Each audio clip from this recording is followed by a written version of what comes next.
Hi, I'm Elizabeth. I'm going to be your nurse today. I'm performing hand hygiene. And I'm just going to go ahead and check your wristband real quick. And this is Miss Kristen Foley.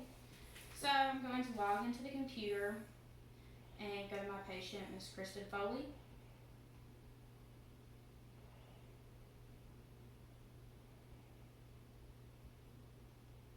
And I'm just going to go ahead and confirm her name, date of birth, and medical record number, and they all three match. She's allergic to penicillin and under standard precaution, so I'm going to go to my provider's orders.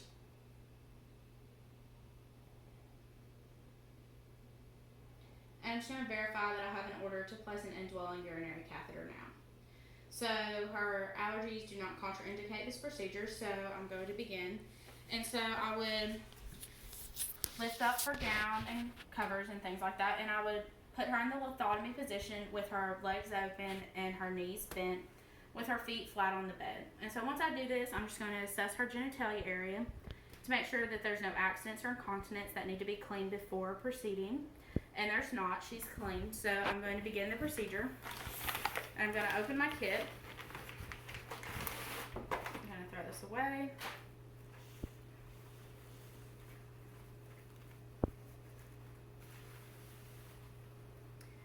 And I'm going to remove the pad.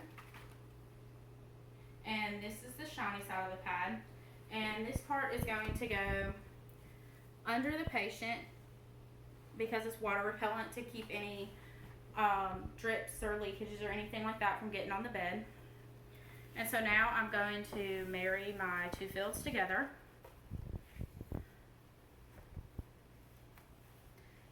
Once I've done this, I'm going to remove my sterile gloves.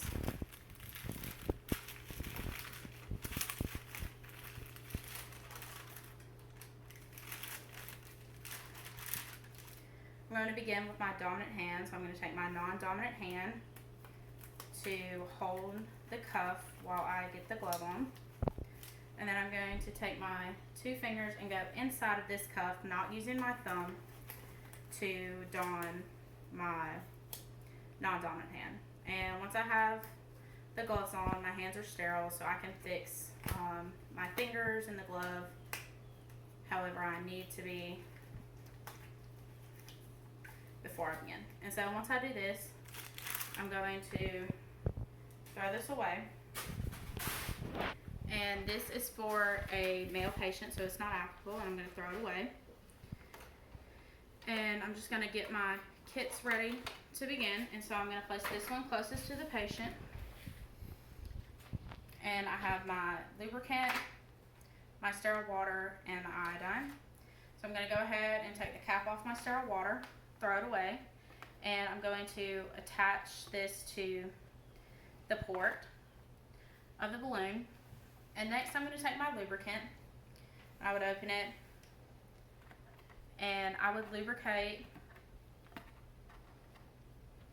the entire length of the catheter, at least the first few inches that are going to be inserted into the patient. And I'm just going to place this back in the box, and I'm going to throw this away.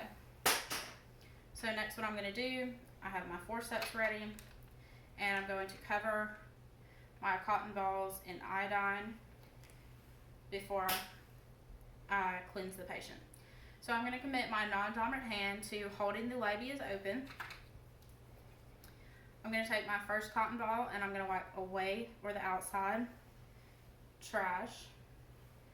And then I'm going to do the inside, or the one closest to me, trash. And then I'm going to do the middle over the meatus and trash. So once I've done this, I'm going to throw my forceps away. I'm going to move the box in front of the patient.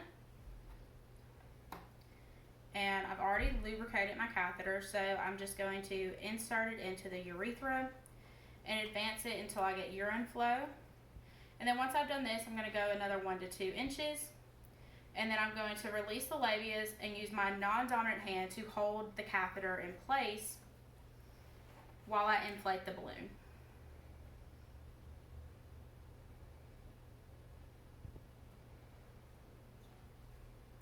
So once I've inflated the balloon, I'm just going to give a slight tug to make sure that it's in the proper place.